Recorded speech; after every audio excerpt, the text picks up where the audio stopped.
कालिया, कालिया भैया क्या कर रहे हैं? कालिया भैया, कालिया! पुत्र क्रोध से समस्या सुलझती नहीं और उलझ जाती है।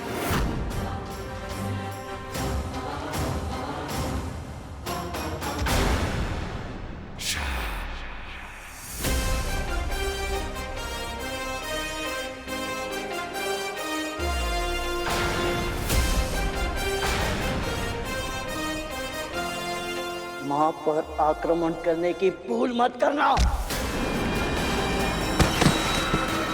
गरुड़!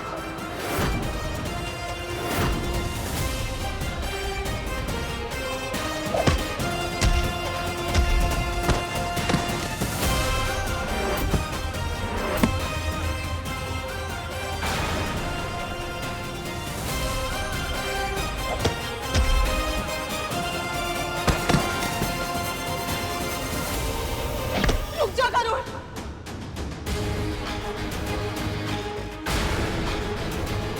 रुक जा गरुड़! रुक जा।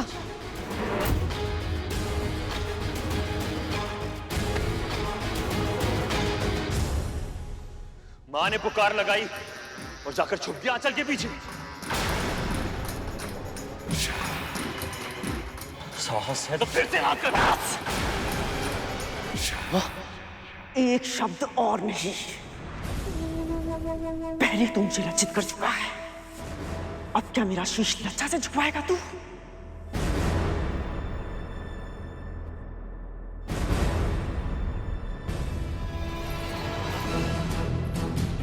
अब समझा तू मैं इनकी इतनी चिंता क्यों करती हूँ?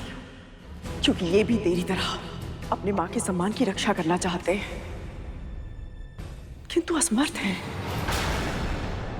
मां, मेरा विश्वास कीजिए, मैं सच में आपके लिए कुछ करना चाहता हूँ, परंतु ये कार्य मेरे लिए असंभव है। प्रभु विष्णु इस जगत के संचालक हैं। यदि उन्होंने किसी को अमृत दिया है, किसी को नहीं, तो इसके पीछे अवश्य ही कोई विशेष कारण होगा। मां, हम ऐसा कुछ नहीं कर सकते जिससे इस सृष्टि का संतुलन बिगड़ जाए।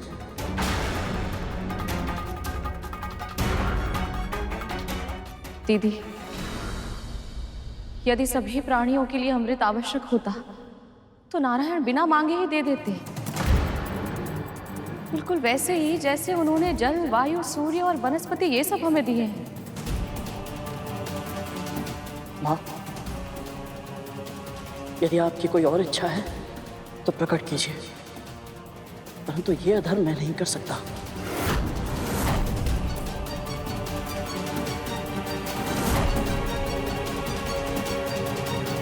मुझे क्षमा करें। गरुड़ और विंता माँ से जैसी आशा थी, उन्होंने वैसा ही उत्तर दिया प्रभु। मुझे भी दृढ़ विश्वास था कि चाहे जो कुछ भी हो जाए, पर गरुड़ कभी अधर्म का मार्ग नहीं चुनेगा।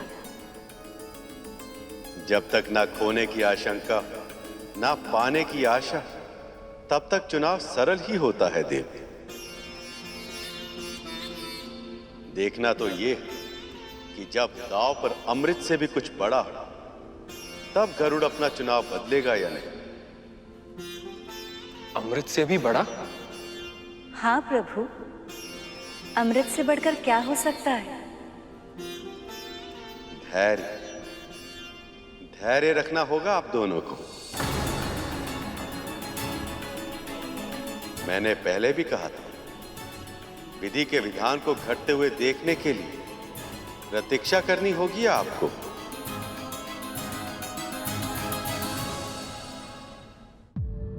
पर गरुड़, अधर्म तो तब होगा ना जब मेरे पुत्र अमृत या अमृत से मिलने वाली शक्तियों का दुरुपयोग करेंगे। मैं तुम्हें वचन देती हूँ, ऐसा कभी कुछ नहीं होगा। देवताओं की तरह वो भी केवल अपनी सुरक्षा के लिए उपयोग करेंगे उसे।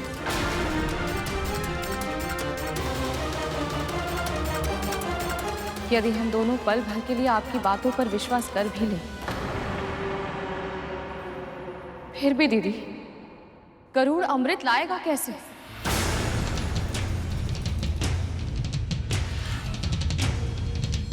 राहु ने छल से अमृत लाने का प्रयास किया था तो प्रभु विष्णु ने उसकी क्या दशा की थी?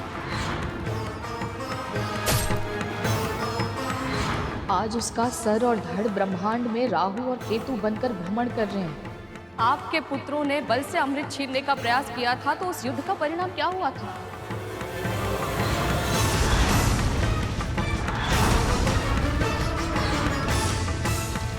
आप सब जानती हैं दीदी। यदि आपके इतने सारे शक्तिशाली पुत्र मिलकर भी इंद्र का सामना नहीं कर पाए तो मेरा पुत्र अकेले उन सभी देवताओं का सामना कैसे करेगा?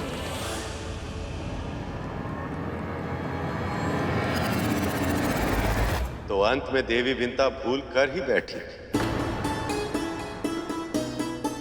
इन्हें यह नहीं कहना चाहिए था।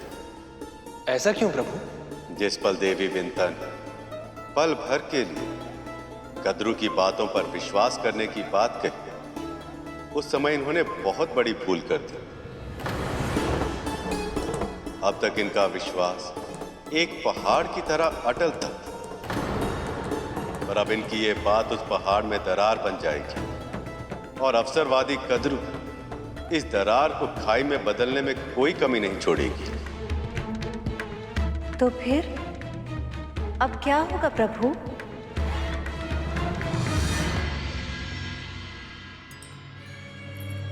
हम साथ में पले बढ़े, विवाह किया, जीवन का अधिकतम समय हम दोनों ने एक दूसरे के साथ बिताया, किंतु आज भी एक प्रश्न मेरे मस्तिष्क में घूमता रहता है।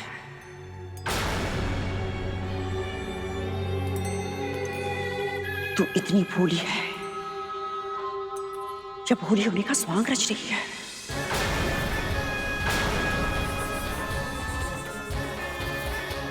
अपने इस पुत्र के सामर्थ्य पे तुझे संदेह है,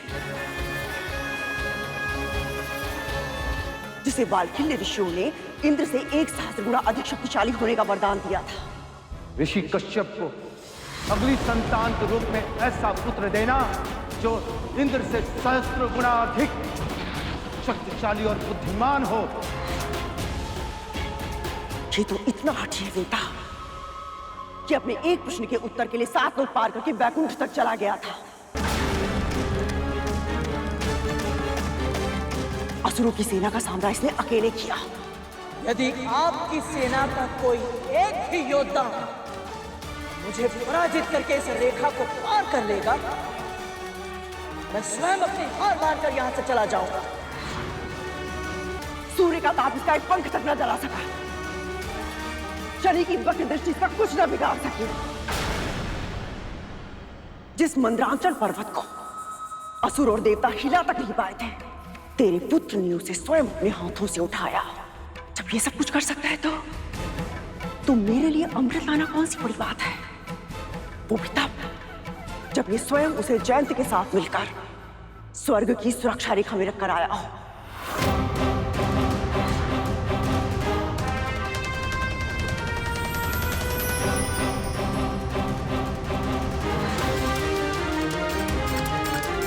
सत्य तो यह है वीरता, यदि तेरा पुत्र एक बार ठान ले तो संसार का कोई भी ऐसा कार्य नहीं है जिसे करने में वो सक्षम ना हो।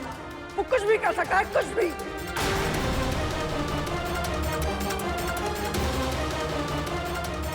प्रभु, कद्रू गरुड़ को धर्म के मार्ग से भटकाने का पूर्ण प्रयास कर रही है। आज अपनी इच्छा पूर्ति के लिए सही, कम से कम आपने मेरे गरुड़ की शक्ति और सामर्थ्य को स्वीकारा तो।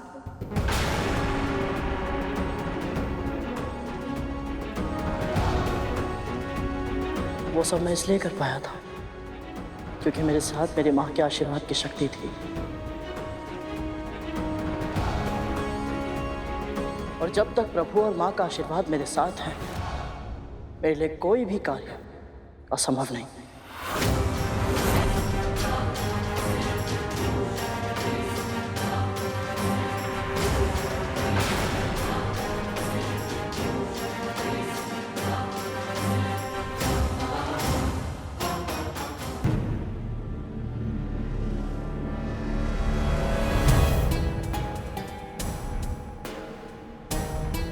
प्रभु,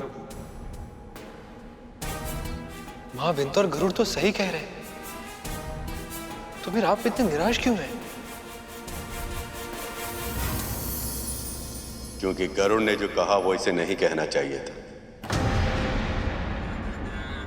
जब तक वह इस तर्क पर अड़िग था कि वह अधर्म के मार्ग पर नहीं चलेगा, तब तक स्थिति उसके नियंत्रण में थी। पर अब इसने देवी कद्रू को शब्द जाल से निकलने के लिए अस्त्र प्रदान कर दिया। और यदि देवी कद्रू इसे किसी तरह बाध्य कर दे तो ये मां का आशीर्वाद दिए बिना भी देवी कद्रू की इच्छा पूरी करने के लिए विवश हो जाएगा। प्रभु, मुझे ऐसा क्यों लग रहा है कि ये लीला आप स्वयं रच रहे हैं और इसे साकार होते हुए देख आप मन ही मन प्रसन्न हो रहे हैं।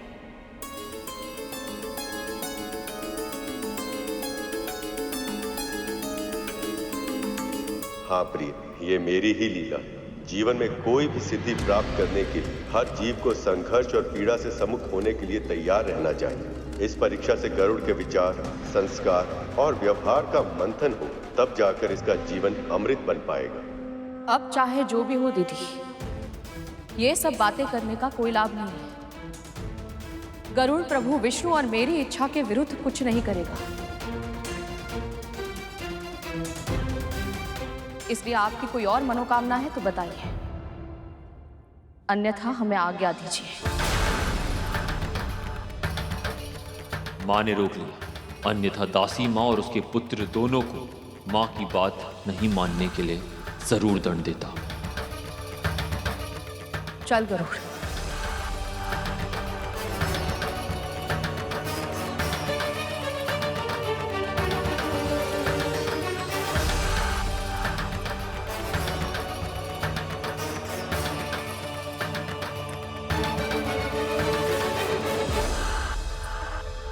तू ऐसे नहीं जा सकता गरुड़, तू मुझे छोड़कर ऐसे नहीं जा सकता।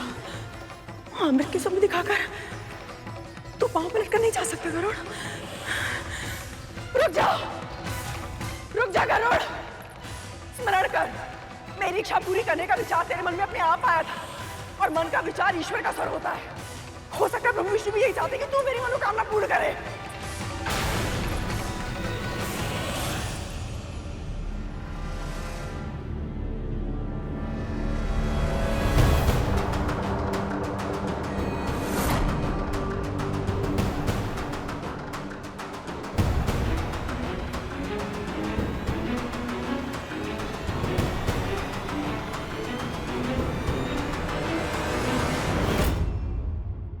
चल गरुड़।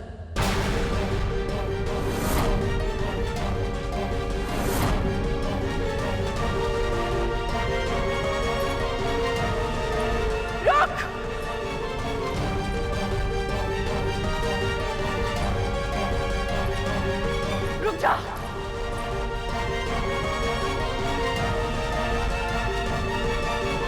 बस एक बार ये मेरी इच्छा पूरी कर दे, फिर तू जो चाहेगा मैं सब करूंगी। कोई इच्छा नहीं है हमारी।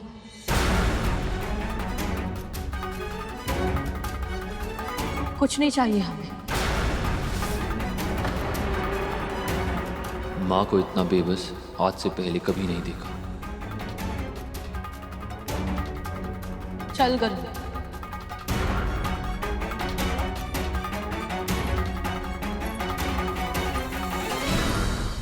मुक्ति भी नहीं,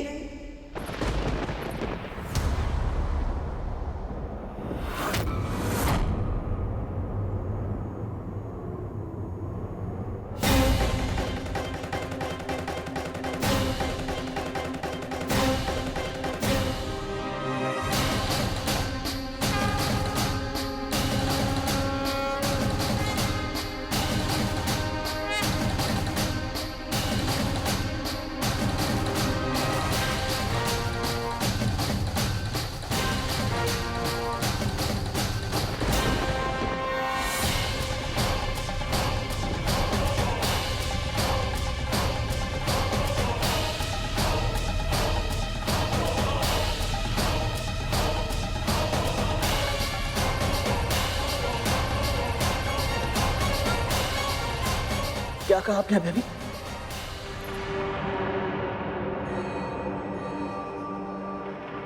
तू मुझे अमृत लाके दे और मैं तुझे दूंगी अपनी दास्ता से मुक्ति।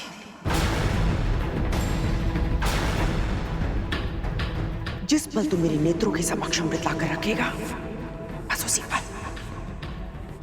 पल तुझे और तेरी मां को अपनी दास्ता के बंधन से सदैव सदैव के लिए मुक्त कर दूंगी मैं।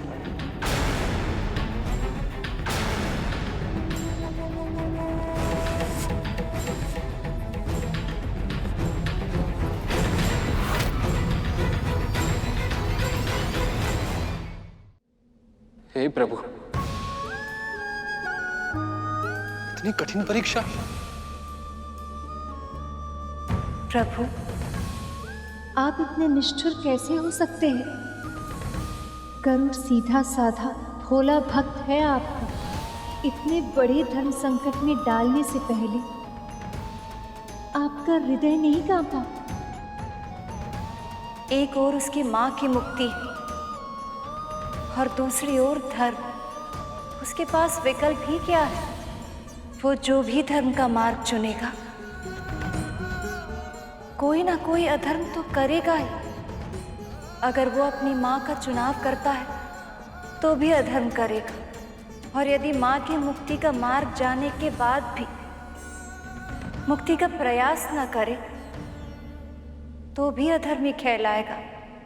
धर्म और अधर्म के बीच में युद्ध तो पक्ष लेना आसान होता है देव। असली परीक्षा तभी होती जब धर्म और अधर्म के बीच की रेखा धूमिल हो जाए और उचित मार्ग चुनना कठिन हो जाए। यदि भविष्य में गरुड़ को मेरा वाहन बनना है तो उसे इस अग्नि परीक्षा से गुजरना ही होगा।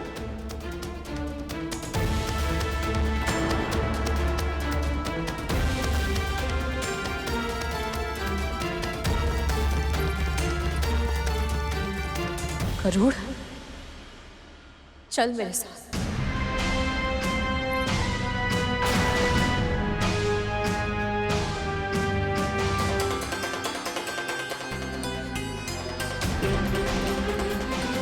जब से तेरा जन्म हुआ है तेरी बस एक ही इच्छा है। कोई इच्छा नहीं है तेरी। अपनी मां की मुक्ति। नहीं चाहिए मुक्ति मुझे। आज तेरे सामने वो अवसर है कि तू अपनी हर इच्छा पूरी कर सकता है, अपनी मां को हर बंधन से मुक्त करवा सकता है। बस एक बार मुझे अमृत कलश लाके दे दे। बोल, करेगा ना ये कार्य अपनी मां के लिए?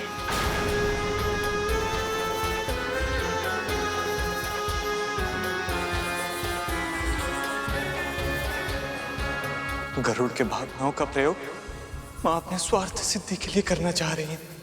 मैं तो ये सोच रहा हूं तब तो कि गरुड़ अब क्या करेगा? समुद्र मंथन से निकलने वाला अमृत तेरे जीवन के सारे विष को समाप्त कर देगा। ऐसा कौन सा कार्य करना है जिसके लिए आप दोनों ने मुझे शिक्षा दी?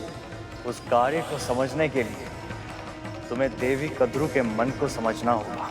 जाओ पूछो उनसे कि उनके मन की सबसे बड़ी इच्छा क्या है।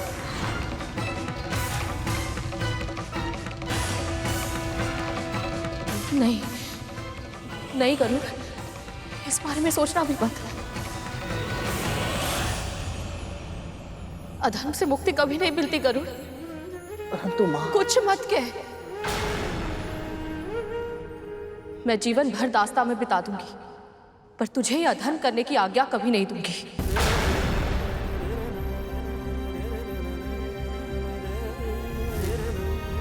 अनेक बार मुझे भावुक करके, भ्रमित करके, नियंत्रित करके अपनी इच्छा मनवा चुकी है आप। पर अपने पुत्र के जीवन के साथ फिर से ये खेल मैं आपको कभी नहीं खेलने दूंगी।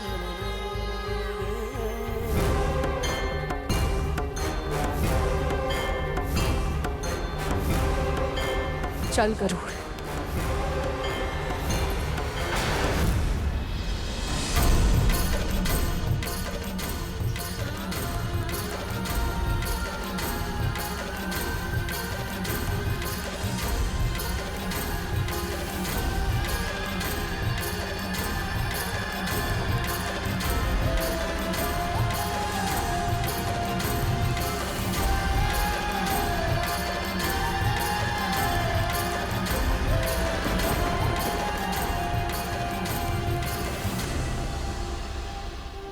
क्षमा करना माँ, किंतु आपको दास्ता से मुक्त कराने हेतु यदि मुझे आपके विरुद्ध भी जाना पड़े तो मुझे स्वीकार है।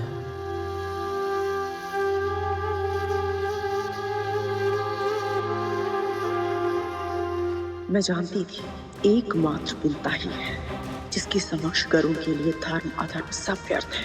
अब गरुड़ विंता की मुक्ति के लिए मेरे पास अमृत अवश्य ले आएगा, चाहे फिर उसे प्रभु विष्णु की इच्छा के विरुद्ध क्यों न जाना पड़े।